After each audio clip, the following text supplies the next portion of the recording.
హైదరాబాద్ గాంధీ భవన్లో తెలంగాణ అవుతున్న దశాబ్ది ఉత్సవాల శకటాన్ని లాంఛనంగా ప్రారంభించారు. ఇందులో Congress incharge Deepa Das Munshi, TPCC working president Mahesh Kumar Goud పాల్గొన్నారు.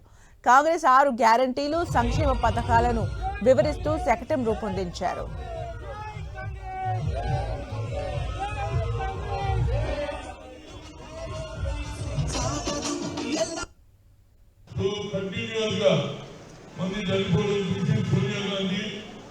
రాష్ట్రానికి వచ్చినప్పుడు నేను తప్పనిసరిగా నో మోర్ క్యాజువాలిటీ ఇక దావద్దు, నేను తెలంగాణ ఇస్తానన్నది ఇచ్చింది.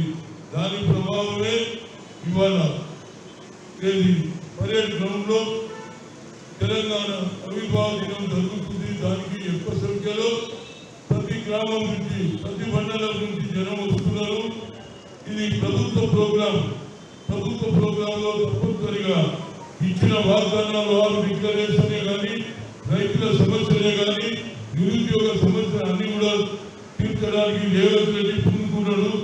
తప్పనిసరిగా రేపు జరిగే సభ పెద్ద ఎత్తున సక్సెస్ కావాలని ప్రతి ఒక్కరు కూడా, నిరుపేదల నుంచి, పేదవాళ్ళ నుంచి, అక్క కులాల వాళ్ళు కూడా రావాల్సింది. ఎందుకంటే ఇది మనకు ఒక పండుగ.